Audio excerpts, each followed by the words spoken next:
Buccaneers lose to the Atlanta Falcons again. Lost to them earlier this year, have now been swept by the Atlanta Falcons.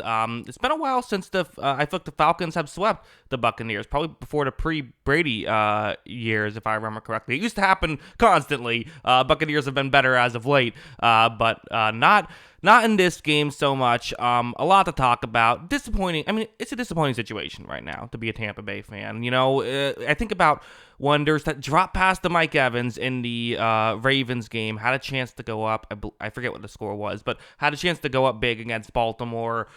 Since then, Evans was hurt on that play. Godwin gets injured. They get crushed by the Ravens, now getting beat by the Falcons.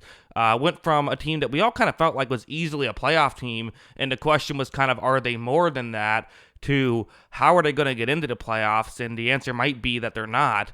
Really disappointing stretch right here. But I want to start off these videos, as I usually like to start off when we lose, by talking about the winning team for a second. Just give credit where credit is due. This Falcons team, again, there's so many playmakers. And for a team like with the Buccaneers that don't have depth, the way that they're able to have like Darnell Mooney as a number 3 option on these plays, it's like, Tyler Algier fumbles. They want to take him out of the game when I have Bijan Robinson to run. They're so deep. They did have an offensive line injury, Lindstrom, which that's a big loss for them if he's out extended periods of time. But there's that, and Kirk Cousins, man. I mean, listen, you can say some of these receivers are open, but he's making plays. That rush that he had was legitimately potentially a game winner. If he doesn't do that, I don't know how this game turns out. So that was a huge play by him. And this defense for the Atlanta, I think they're definitely going to look at some of these plays and say, like, we got to be better in some of these areas, but they made plays. I mean, Jesse Bates had a forced fumble and an interception. A.J. Terrell had an interception. I mean, Bates' forced fumble was on Baker Mayfield. But, I mean, yeah, some really good stuff here by this Atlanta team. Let's talk about the Buccaneers, who, several ways we can go with this. I think, first, let's talk about Baker, who I think for the most part didn't have to do a lot in this game. They definitely were kind of letting him kind of, run a lot of screen passes, not because they don't trust him necessarily, but more so because they don't trust the receiving core. And for the most part, it was working. It sucked where there was a miscommunication on a Jalen McMillan play. There's a blown coverage. Had that they connected on that was a 50-yard touchdown. Instead, they punted. Again, a lot of plays you look at and think, man, if that went differently, this could have been a different game. But yeah, back to Baker. He did make some plays. The turnovers just have to stop. I mean, listen, this is what's frustrating about Baker Mayfield is he'll look like a MVP candidate for a few weeks, but he is a bit of an inconsistent player. And I'm just like how you can't get too high when he has a great game, you can't get too low when he has a bad game. He is going to get better. I'm not out on Baker Mayfield. He's still my guy. I still am happy we have him, and I think it's a very reasonable contract. All of that stuff. That being said, I mean, it's a disappointing game, and both turnovers were in field goal range. I mean, and this is a game we lost by 5 points. I mean, that's it right there, right? Yes, I think you have to give him credit for how he doesn't get too down, and while he will make a mistake, he'll continue pushing the ball down the field, and that helped them get back into the game. So, still plenty of good to be had here by Mayfield, but, I mean, at the end of the day, they technically lost the turnover battle 3-0. Now, Atlanta fumbled the ball, and then it was a safety, so it's like that's not ruled a turnover, it's ruled a safety, but that's a turnover. So we can say that it was a 3-1 turnover battle, but still, you can't win many games with a 3-1 turnover battle or a 3-0, however you want to describe it. So, got to protect the football better. Rachaad White lost the starting job today, which I don't know if he had at this point, but you can't be struggling to gain as many yards as someone like Bucky Irving and then also fumbling the football. The rushing yards won't do it justice in this game. The running game was very good, I thought. They kind of had to get away from it because they got down 2 scores in the fourth quarter, so it is what it is, but I thought they did very well. I thought that the screen game was good, and once Mayfield threw that second interception, I mean, there was that key play defensively, one of the few key plays we had defensively, and honestly, a mistake by Atlanta, fumbling the football on the handoff, which was kind of created due to pressure early on in that play. Baker did do very good in his last couple drives, but offensively, to be honest, I'm happy with the offensive performance. I'm a little frustrated by some of these mistakes, specifically the 2 interceptions and the fumble. Like, those are 3 avoidable plays. And if you avoid those 3 plays, and let's not forget, Baker Mayfield fumbled a ball on a quarterback sneak. He recovered it, but still, that's potentially 4 turnovers, ended up being 3, that if you can clean that up, this was a winnable game. Granted, Atlanta made mistakes of their own. They have things they have to clean up, but this was a game that could have gone in a different direction. This is a really bad defense for Tampa Bay, and I don't know how you get better other than a trade, which I think at this point, 4-4 team, I don't think Jason Light's going to be giving away future assets. I thought he might have prior to this game, but at this point, he might just say, let's see what we have and go to next year. Hopefully we can do better, but I don't know if he's going to make a trade because, I mean, it's frustrating. We'll do the Todd Bowles conversation in a little bit. First, though, I mean, the roster isn't a great roster. It's not a great defense. And this is one of my biggest frustrations with the way this team was constructed is they really lacked depth. Even KJ Britt. Okay, KJ Britt's been very bad this season. He has. He's a 5th-round pick who, showed, some promise last season, but I think part of why we liked him so much last season was just because he wasn't Devin White, and he was, in position most of the time, which is all we, which for us, it's wow, what a great performance. You need more than that, and he's not giving you more than that. You can't blame the guy. He's doing what you expect him to do. He's a depth player who you're asking be a starter. And in fairness, they did have an injury, right? So, that hurts, but still, you have that. Jamel Dean, who Tampa Bay fans were getting on early on this season for maybe not being as dominant as you want out of a number 1 corner, but losing him has just been a huge blow, and it's not going to get better. I mean, Zion McCollum's been very good. I'm saying this every video.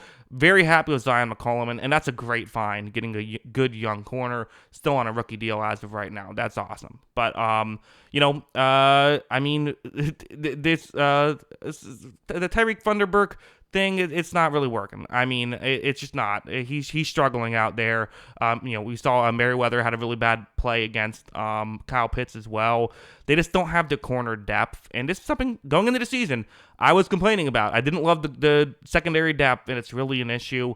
And this team just can't rush the passer at all. They need a pass rusher. I mean, I'm number 1 on the, hey, in today's NFL, you want to make sure you can cover first before you can rush the passer. There were plays where they were covering, and it just didn't matter because Kirk Cousins had all day to throw. If you can rush Kirk Cousins, you can get him off his game. We saw those Seattle, who isn't known for their ability to rush the passer, but they rushed the passer well in that game.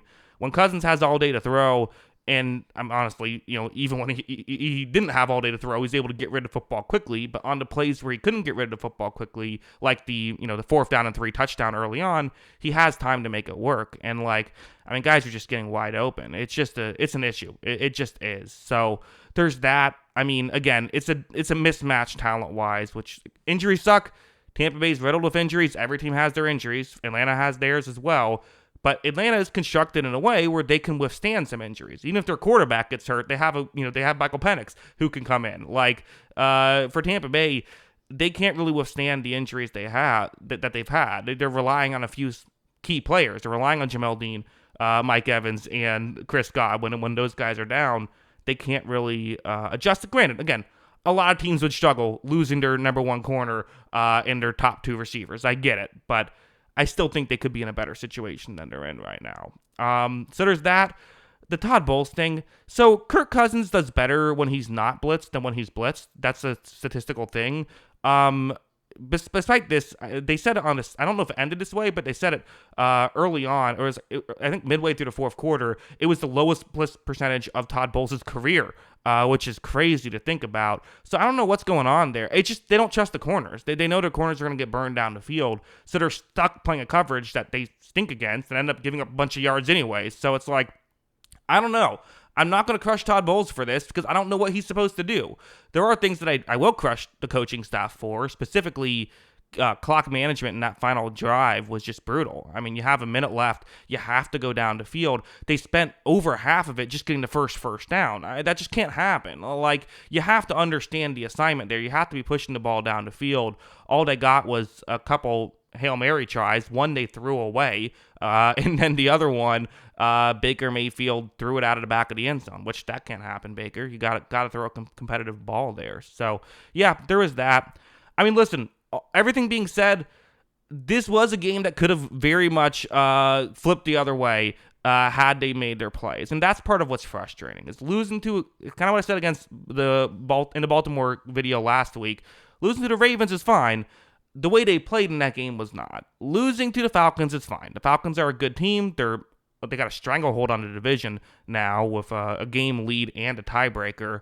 But I guess it's not a stranglehold. But they're feeling good about themselves as of right now with that. But back to back to the Buccaneers, back to the game. Losing to the Falcons is understandable. They're a good team. And you're banged up, but there's still just mistakes that are getting made, and to be honest, I don't hate the idea of like getting rid of Todd Bowles and going with Liam Cohen as a head coach. I don't know if that's what you do, but yeah, it's disappointing. I mean, this is a team that I thought was a really good team. Like, I thought that, this offense was rolling. The defense had its issues all season, but I thought there was a chance that the defense could stay healthy and they could get better. And they're getting a new injury. It feels like every week Lavonte David and Yaya Diaby are getting injured, and then still coming back next week. So they're so banged up right now. It's a real issue. Bucky Irving, got to give him a shout out. Really good stuff. Again, I don't hate how this offense played. I really don't. The turnovers have to stop. You have a feeling like it will, but part of it too is Atlanta's defense hasn't been great this year, so it might just be that. I don't know.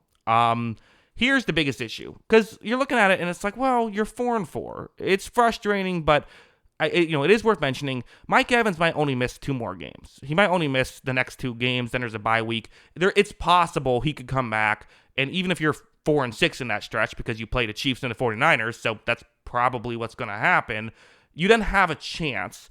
The issue is the NFC is just so loaded. Like, if you're 4-6, you realistically might only have 1 loss left in that stretch. Maybe you can't lose at all. Because, again, you look at the teams in the NFC right now that are 500 or better. As of now, recording this video midway through the second slate, you have the Commanders are 5-2, the Eagles are 5-2. So that's one of the wild card teams off the board, one of those 2 teams. You also have in the NFC North, you have the Lions who are 6-1, the Packers who are 6-2, the Vikings who are 6-2, and then the Bears who are 4-2. So, even if the Bears lose, you're looking at a situation where, the Vikings and Packers, that's 3 wildcard teams. So then you have to also worry about the Bears. You also have to worry about the Cardinals, who are now 4-4, the Rams, who are 3-4, the Cowboys, who are 3-3.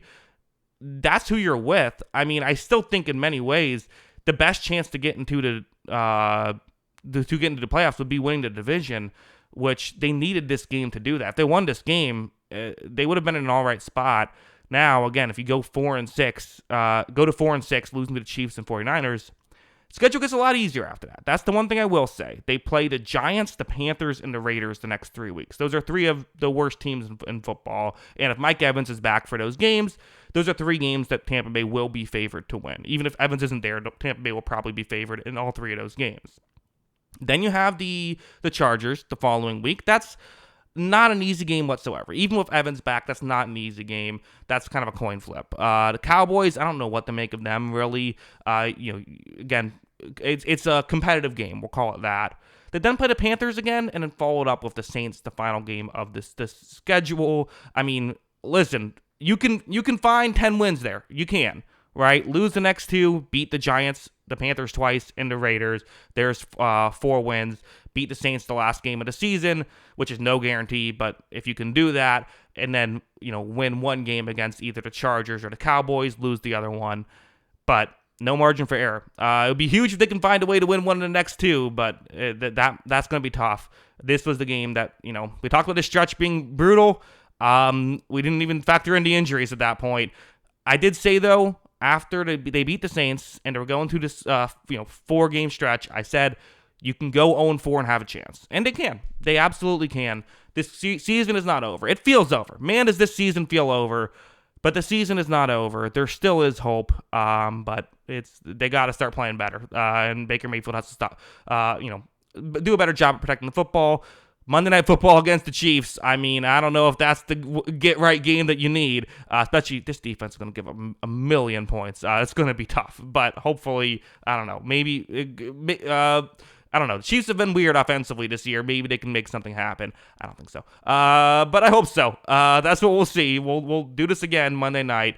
Those are my thoughts on the disappointing Buccaneers loss and their back-to-back losses now. What do you think? Let me know in the comments below. Hey, Tampa Bay fans, the Yankees are 0-2 in the World Series right now. We got that going for us because not a lot. And the Lightning have been playing better. But yeah, let me know your thoughts in the comments below.